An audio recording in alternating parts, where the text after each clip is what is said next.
Shalom warga kerajaan, dan di awal Februari ini kita berjumpa kembali, dan seperti kita ketahui bahwa tema sepanjang bulan Februari adalah Surrender to the King. Bagaimana kita mau menyerah, berserah penuh tentunya kepada Raja di atas segala raja. Ayat yang mendasarinya yaitu di dalam Roma pasal 12 ayat yang pertama, di sana dikatakan, karena itu saudara-saudara, demi kemurahan Allah, aku menasihatkan kamu supaya kamu mempersembahkan tubuhmu sebagai persembahan yang hidup, yang kudus, dan yang berkenan kepada Allah. Itu adalah ibadahmu yang sejati. Nah, warga kerajaan dikasih Tuhan, di sini kita bisa mengerti bahwa penyerahan kepada Tuhan, penyerahan hidup kita kepada Tuhan dimulai dengan penyerahan apa? Mempersembahkan dan menyerahkan tubuh kita ini sebagai persembahan yang hidup, living sacrifice, ya, yang kudus dan berkenan kepada Tuhan, dan ternyata itu merupakan ibadah yang sejati. Jadi mengapa penting menyerahkan hidup kita ditandai dengan mempersembahkan tubuh atau menyerahkan tubuh ini? Yang pertama alasannya adalah sebab dengan mempersembahkan tubuh itu merupakan wujud dari ibadah yang sejati. Nah, kalau ada ibadah sejati berarti ada ibadah yang palsu. Segala sesuatu yang palsu itu tentu jauh di bawah standar. Segala sesuatu yang palsu itu tidak berasal daripada Tuhan. Oleh sebab itu Tuhan menginginkan tubuh ini dipersembahkan, diserahkan kepada Tuhan. Karena dengan mempersembahkan tubuh, ibadah yang dibangun, kata ibadah di situ menggunakan kata Inggris worship, ya, itulah latreia di dalam kata Yunaninya, berbicara tentang apa? Penyembahan kita kepada Tuhan. Oh, haleluya. Penyembahan kita, ibadah kita tidak akan ada artinya apa-apa tanpa ada satu sikap kesengajaan mempersembahkan tubuh ini kepada Tuhan. Mengizinkan Tuhan, pemerintahan Tuhan Sang Raja itu berlaku dalam tubuh kita sepenuhnya.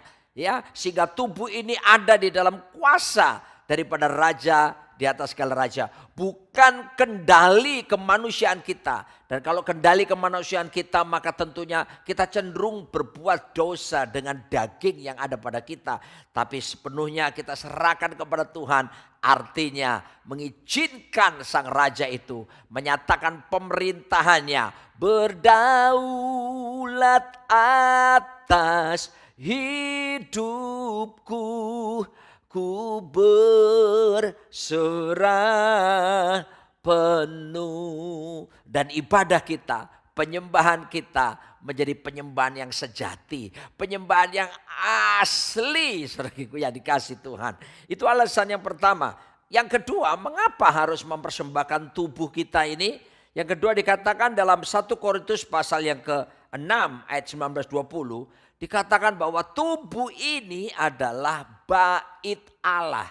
Tempat kediaman Tuhan. Tempat kediaman Roh Kudus di dalam diri kita. Firman Tuhan berkata, atau tidak tahukah kamu bahwa tubuhmu adalah bait Roh Kudus yang diam di dalam kamu. Roh Kudus yang kamu peroleh dari Allah, dan bahwa kamu bukan milik kamu sendiri. Sebab kamu telah dibeli dan harganya telah lunas dibayar. Karena itu muliakan Allah dengan tubuhmu. Ingat baik-baik, tubuh kita ini rumah Roh Kudus, rumah Roh Suci. Sebab itu Tuhan inginkan tubuh ini dipelihara, dijaga dalam kesucian, berjalan dalam kemurnian, berjalan dalam kekudusan. Wow, biarkan Roh Kudus kerasan tinggal di dalam tubuh kita ini. Dengan jangan jalan bagaimana kita menjaga hidup kita dari pencemaran jasmani dan rohani yang ada di dalam dunia ini. Tetapi kita berjalan oleh anugerah Tuhan.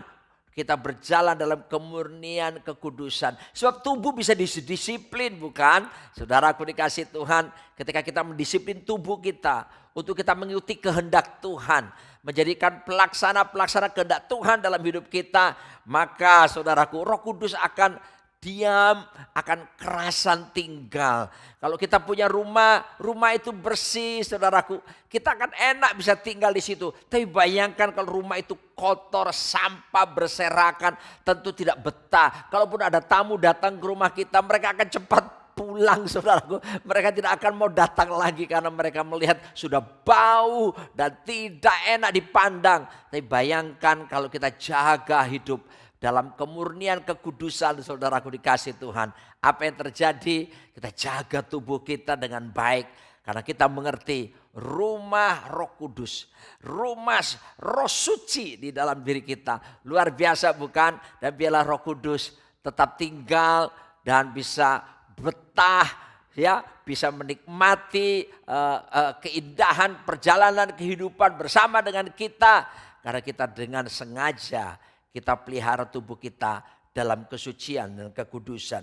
Yang ketiga, alasan berikutnya adalah tubuh ini adalah alat untuk apa? Alat kemuliaan Tuhan.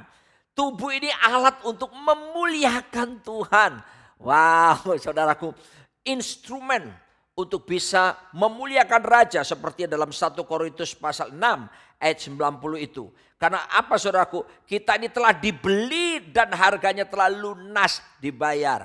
Oh, dibeli apa? Cash sama Tuhan. Total semuanya. Sehingga apa saudaraku?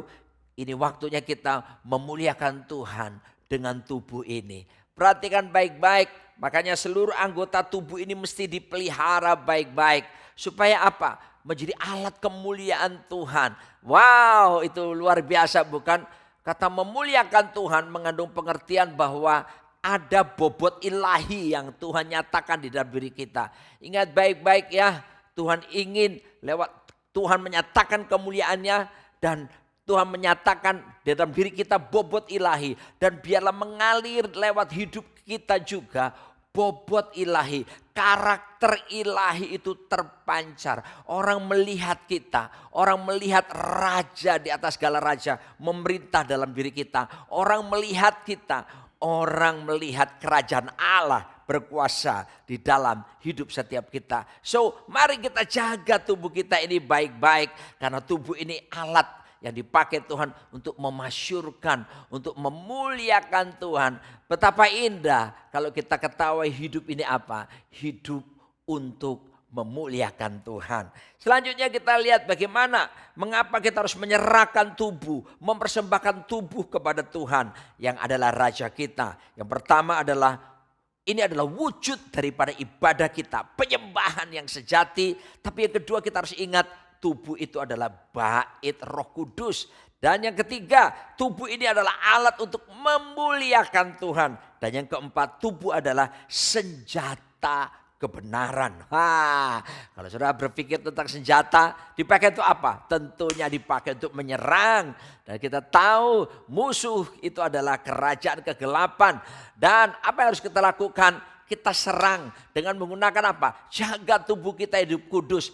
Maka saya percaya segala serangan iblis mencoba menjatuhkan kita akan gagal. Kenapa? Karena kita punya kesengajaan untuk menjaga tubuh kita ini. Dalam Roma pasal yang ke-6 ayat 13 di sana dikatakan, dan janganlah kamu menyerahkan anggota-anggota tubuhmu kepada dosa untuk dipakai sebagai senjata kelaliman. Tetapi serahkanlah dirimu kepada Allah sebagai orang-orang yang dahulu mati, tetapi yang sekarang hidup.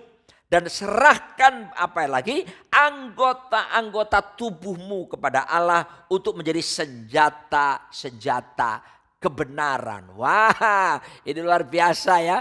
Bahkan saya membayangkan saudaraku, ketika kita menjaga kesucian tubuh kita ini, kita seperti menjadi senjata rahasianya Tuhan. Haleluya.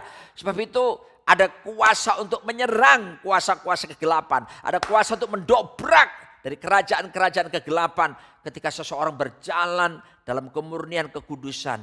ketika seseorang saudaraku menjaga tubuhnya. Hidup kudus itu sangat mungkin dan menyenangkan karena kita telah dikuduskan oleh darah Yesus. Dan jangan lupa disediakan kasih karunia, grace, ya, multiplied grace di tahun 2020 ini tersedia bagi setiap kita. Sehingga oleh karena grace, anugerah Tuhan itu memberi kemampuan kepada kita untuk bisa apa? Untuk kita bisa menyerahkan tubuh kita, untuk tidak menyerahkan tubuh menjadi senjata kelaliman, untuk menjaga tubuh tidak tercemari dengan pencemaran jasmani rohani, dosa, tetapi justru oleh anugerah membuat kita taat untuk bisa menyerahkan tubuh kita ini dipakai menjadi alat kemuliaan Tuhan, tapi juga menjadi senjata kebenaran. Selanjutnya yang kelima, kita akan melihat bagaimana tubuh itu diserahkan kepada Tuhan. Mengapa? Yang kelima, tubuh kita ini adalah tempat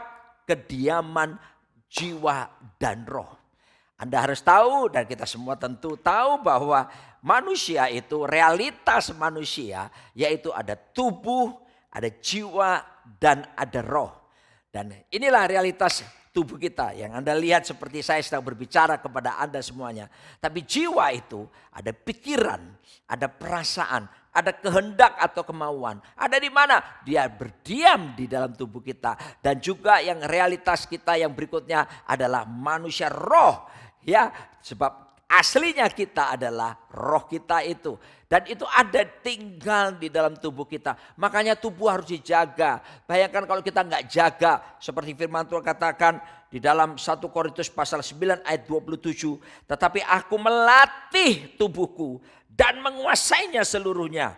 Supaya sesudah memberitakan Injil kepada orang lain, jangan aku sendiri ditolak. Wow, tempat kediaman jiwa dan tubuh dan roh harus dilatih, didisiplin, ya, dikuasai. Sebab itu warga kerajaan, perhatikan bagaimana kita makan. Kalau sudah tahu bahwa itu makanan mengandung bisa mendatangkan sakit, penyakit, jauhkan itu ya. Pelihara tubuh kita. Bagaimana? Olahraga, haleluya. Saya setiap hari jalan pagi, paling tidak rata-rata 5 kilo jalan cepat. Untuk apa? Menjaga kesehatan, kebugaran. Itu tanggung jawab siapa? Tanggung jawab kita ya. Bukan tanggung jawab Tuhan lagi. Kita yang harus merawat anggota tubuh. Melatih, mendisiplin, menguasainya. Supaya sesudah kita memberitakan Injil Kerajaan Allah, jangan kita sendiri ditolak. Artinya dengan menjaga tubuh, menjaga kesucian, kekudusan, itu memberikan kesaksian hidup yang real, yang nyata. Orang melihat kita bukan cuma pandai berkhotbah, kita bukan cuma pandai berbicara, tapi kita menghidupi kebenaran. Orang melihat bahwa kita hidup di dalam kebenaran karena kita jaga tubuh kita. Karena kalau tidak, saudaraku, dosa sudah mengancam. Iblis seperti singa yang mengaum-ngaum, yang beredar-beredar berkeliling di sekitar kita, siap untuk menelan kita. Tapi itu tidak akan pernah terjadi kalau kita jaga kemurnian, kekudusan. Justru kita menjadi senjata kebenaran. Ini luar biasa bukan? Dan saya percaya tubuh yang kita jaga, yang kita pelihara dengan baik, dengan berolahraga dan diisi dengan merenungkan firman Tuhan di siang dan malam. Dan kita menetapkan diri untuk menjadi bait suci dan menjadi alat kemuliaan Tuhan. Dan merupakan wujud sejati daripada ibadah kita, daripada penyembahan kita. Maka ketika Yesus akan datang, tubuh ini saudaraku akan diubahkan menjadi tubuh kemuliaan. Wow, di mana kita akan bertemu muka dengan Tuhan dan siap kita memasuki suatu pemerintahan kerajaan 1000 tahun damai. Yang ada di mana? Di bumi ini, saudaraku dikasih Tuhan. Dan disitulah kita akan dipercaya oleh Tuhan menyatakan pemerintahannya, dan kita akan terus bersama dengan Tuhan Sang Raja sampai selama-lamanya. Oke, warga kerajaan, mari serahkan, jangan tanggung-tanggung lagi, serahkan matamu. Karena jika matamu terang, teranglah seluruh tubuhmu. Kalau matamu gelap, gelaplah seluruh tubuhmu. Hati-hati pornografi, hati-hati ya dengan menggunakan pola pikir yang benar di hadapan Tuhan. Tundukkan pikiranmu kepada pikiran Kristus dan selaraskan perasaan kita dengan perasaan Kristus, dan mulai selaraskan kehendak kita selaras dengan kehendak Kristus. Saya percaya kita berjalan semakin lama semakin kuat hendak menghadap Allah di Sion. Kita berjalan dari iman yang satu kepada iman yang selanjutnya. Kita berjalan dari kasih karunia kepada kasih karunia. Kita berjalan dari kemuliaan yang satu, kemuliaan yang berikutnya. 2022. Kita percaya bersama Yesus kita lakukan perkara yang besar dan yang mustahil bagi Tuhan. Dan tidak ada yang mustahil bagi kita yang percaya kepadanya. Amin.